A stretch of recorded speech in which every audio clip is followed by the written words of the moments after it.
I'm Kate, 54 years old. According to my sister-in-law, I'm privileged, a person who doesn't know the struggles of ordinary people.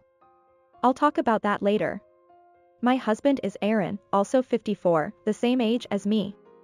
We both work full-time during the week. We don't have any children. The reason my sister-in-law says I'm privileged and don't know the struggles of ordinary people is because the house I live in is in a very good location. It's near Chinatown in San Francisco. My grandfather built a house on his land, which my parents took over, and when they passed away, my husband and I moved from our apartment to live there. The sister-in-law who says you're so privileged is 46 years old, 8 years younger than me. This sister-in-law often comes to visit our house.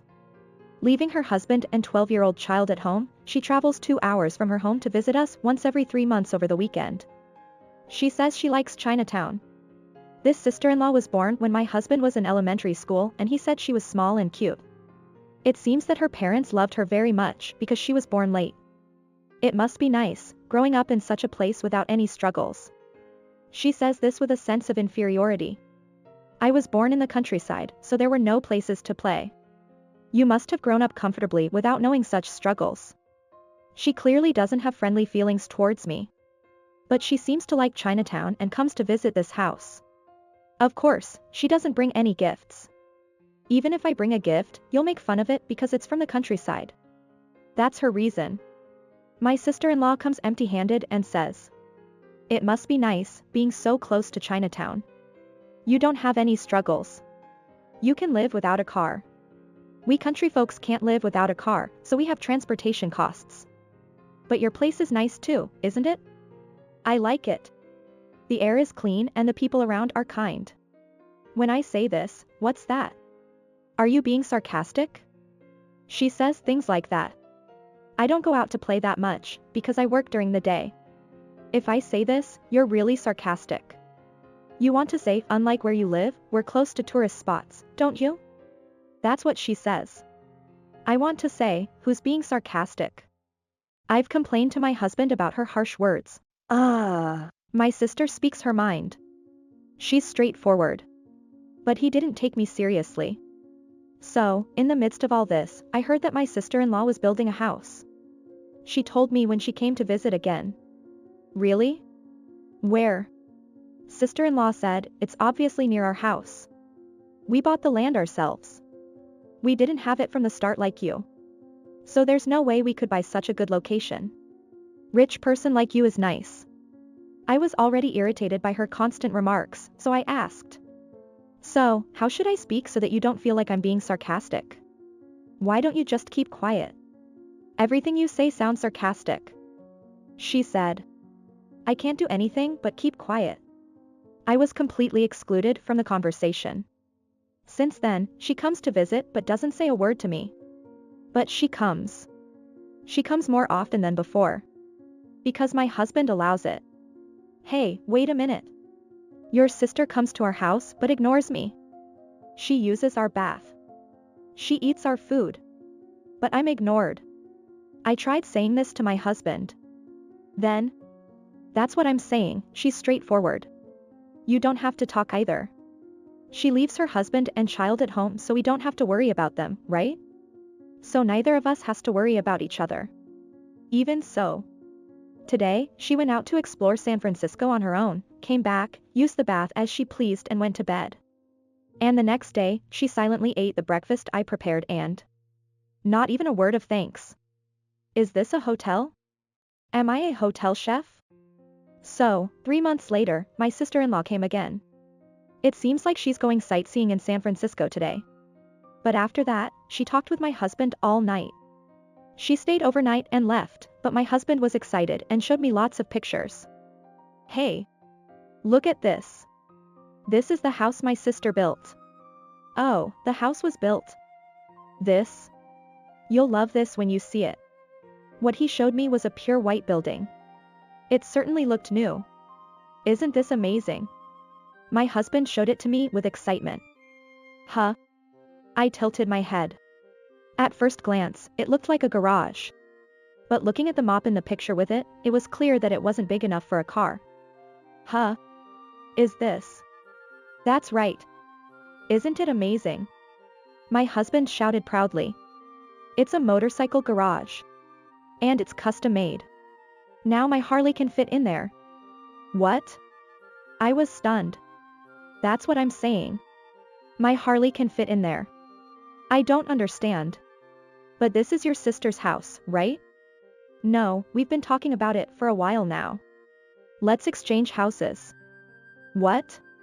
I was surprised by the unexpected reply and development. I dropped the plate I was holding. My sister has been saying for a while now that she likes the location of this house and wants it. I've been saying that I don't like this house because it's old and has been around since your parents' time. So my sister said, then let's build a new one and exchange houses. So I had her build a special motorcycle garage so that my Harley could fit in. Wait. What? What is this? Without any consultation. I don't want to move out of this house. I don't really care about the other person's house. Or rather, I can't keep up with that much thinking. My husband started to get irritated, perhaps because my opposition was unexpected. From my point of view, his unexpected face was unexpected. Wait. What are you hesitating for? My sister and I have been discussing this for a long time. I understand that, but I didn't hear anything. I was being ignored. But think about it, there's only benefits.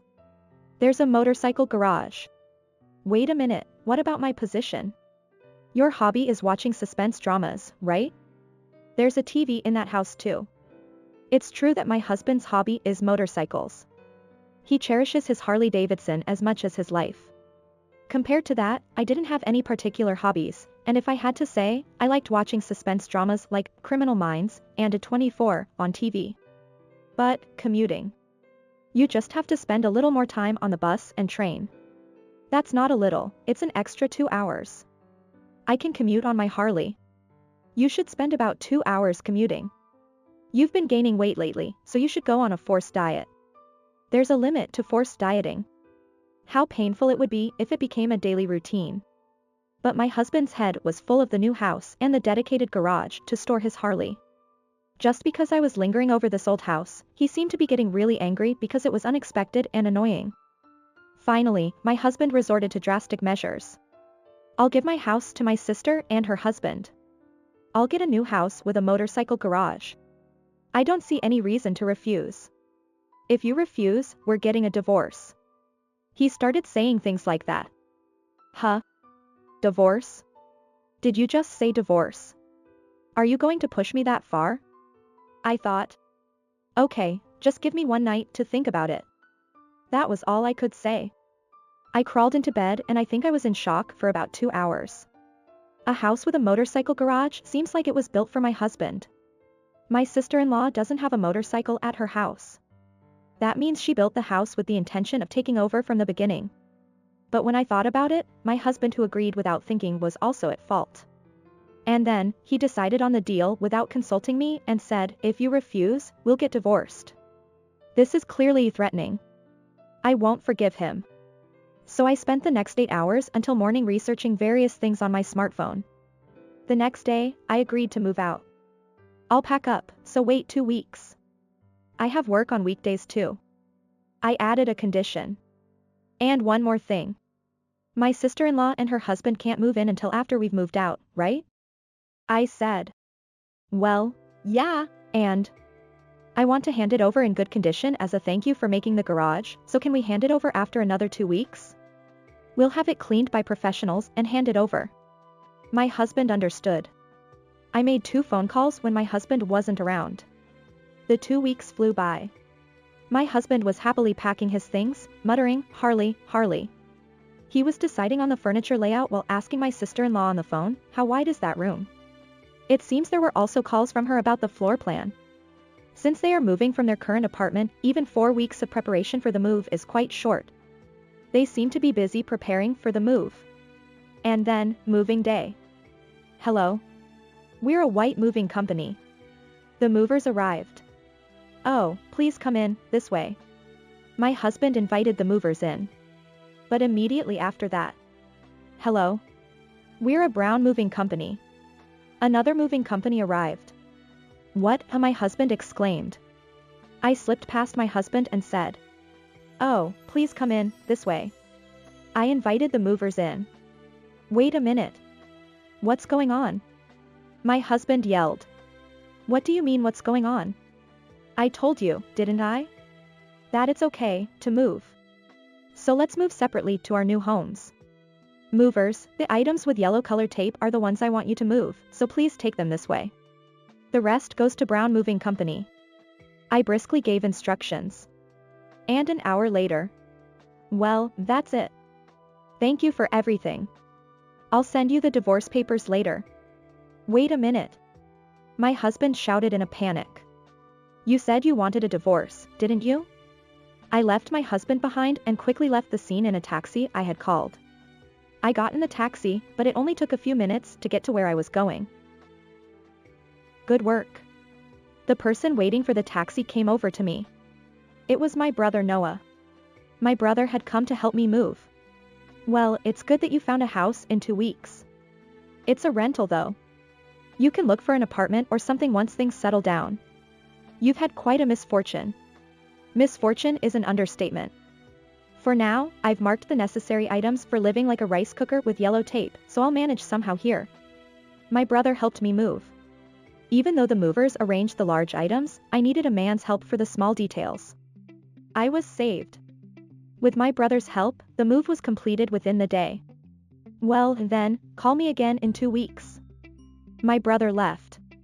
Now, about the 2 weeks later, my brother mentioned. That is, 2 weeks after the day I moved. My phone rang. As expected. Hello? The voice on the other end was my sister-in-law. What's going on? I just listened silently.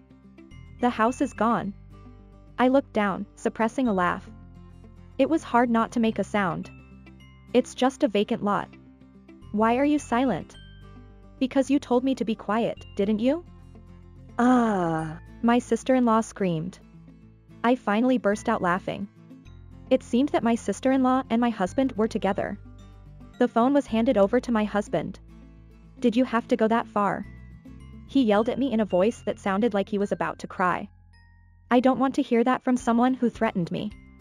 I really had a stomach ache from laughing so hard. Besides, I said I wanted to leave it clean, didn't I? That's not what clean means.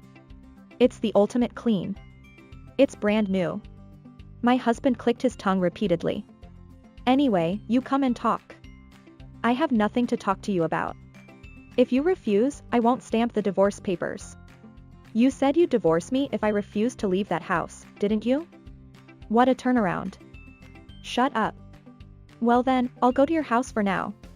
But I'm scared to go alone, so I'll bring someone with me. With that, I contacted my brother. Is it my turn? Let's go. My reliable brother. Thank you all for gathering here today, and so on. My sister-in-law's husband, whom I hadn't seen since our wedding ceremony, started speaking as if it were a wedding ceremony. He seemed like a weak-willed man. Myself, my brother, my husband, my sister-in-law and her husband sat around the table in my husband's new home in a circle. The child was in the next room as expected. But even so, the scene in that room was spectacular. My sister-in-law came here triumphantly, but when she saw the vacant lot where her house used to be, she was stunned. But she had already cancelled her apartment lease and couldn't go back. So she hastily moved her belongings into the new house that my husband was supposed to move into. As a result, there were 2 of everything, 2 cupboards, 2 tables, and the space was incredibly cramped. Having 2 of everything was creepy. Why would you demolish it? Isn't that too much of a provocation against me? That's right. Is this some kind of provocation? There's a limit to being mean. My brother and sister yelled at each other. I laughed. The land and house were inherited by me. It originally belonged to my grandfather, so I can do whatever I want with it. Huh? My husband flinched. My brother helped me. In other words, my sister inherited that land and house. So it's her personal property and doesn't become part of your shared property with her. In other words, you don't have the right to decide to give it to your sister in the first place. Huh? What? Both my sister-in-law and husband were taken aback by this unexpected development. If you had told me that earlier. Are you blaming me? If she's being threatened with divorce by her husband and being ignored by her sister-in-law, she can't say anything. My brother said it for me. So, I decided to demolish that house and sell the land because it's too big for me to live alone after the divorce.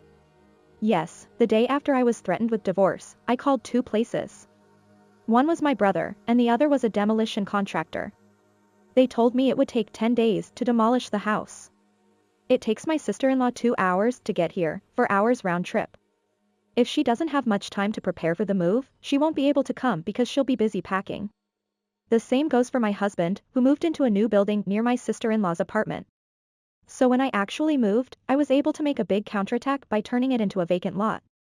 Stop it. We lost our house, you know? And we had to pay for moving twice because we had to move into your brother's house for now since our house was gone. I don't care. You could have been sued for trespassing on my property without permission, couldn't you? You're lucky you didn't become a criminal because it became a vacant lot. I laughed at her. And then to my husband. Is a woman who talks about such small amounts of money straightforward? Don't make me laugh. My brother said. Ignoring is not straightforward, it's damp. My sister-in-law's husband, who had been silent all along, interjected. Sister-in-laws, so, you're saying that this discussion progressed without your sister-in-law's permission? That's right. Besides, my sister-in-law told me to shut up, and my husband threatened me, so they were both getting carried away on their own. I exposed them. Then, my sister-in-law's husband, who had seemed timid until a moment ago, started to tremble. Sister-in-laws, hey, what do you mean? What's wrong? She probably hadn't seen him get so angry before. My sister-in-law was clearly flustered. Sister-in-law. My sister-in-law's husband continued. Sister-in-laws, she told me that we were going to get your brother's house and move. She said if you refuse, we'll get divorced. What? All siblings said similar things. I thought I was going to have a stomach ache from laughing so hard. This is definitely going to be muscle pain tomorrow. Sister-in-laws, but I'm a home-based SE, so I can live anywhere, and I thought it would be pitiful for our child if her mother wasn't there, so I allowed it. But now that it's come to this, she's too selfish and I think it's bad for our child. And as you pointed out, my sister-in-law's husband took a breath before telling my sister-in-law. Sister-in-laws, what you said was a threatening thought. And finally, sister-in-laws, we're done too. I'll protect and raise our child. I'll take your threat as a proposal. He said. Well then, let me say it again. I also gave my husband a final blow. I accept that as a proposal. We're really over now. Goodbye. Wait. If the house is gone, the situation has changed. That's right. It's strange to cut off unilaterally when the situation has changed. The siblings started screaming together. My sister-in-law's husband and I waved our hands together. Sister-in-laws, you created this strange situation on your own, got carried away, and now it's just back to normal. My sister-in-law's husband said. So, what happened in the end was that my sister-in-law's husband and I each hired a lawyer and we each went through mediation divorce. It seems that my sister-in-law's husband got custody of the child and the newly built house that my sister-in-law built. My sister-in-law, who was extravagant and went out to Chinatown once every 3 months. Her child seemed to have been lonely because she left the child alone even on weekends. The father started to take care of the child because he became a single parent, and the child was better off this way. The child seems to be saying that is happy because her father is there for her. The reason why the new house was given to my sister-in-law's ex-husband is because my sister-in-law did not have enough income to pay the loan. It's amazing that she can go to Chinatown once every 3 months and spend money extravagantly with such a lack of income. In the end, her spending habits did not change and I heard that she is in debt. The motorcycle garage is going to be demolished and the layout will be changed a little to make it a parking lot. As for my ex-husband, he had been working together until now, so he didn't have enough money to invest in Harley after being kicked out of my house. He was taken a lot in the property division and had to let go of his Harley. He lost his hobby by losing his Harley, lashed out at his lawyer, became desperate in life and started drinking heavily. I turned the site of the house I demolished into a parking lot. Because it's close to Chinatown, I was able to charge a high parking fee and get a regular income from it. With that as my capital, I ended up buying an apartment. It's a one-person apartment, so the layout is small, but it's comfortable because of that. I sat down in front of the big screen TV with a grin on my face. Today is the day 24 is broadcast on TV. The moment when I can watch it without being disturbed by anyone with a beer in hand is the best.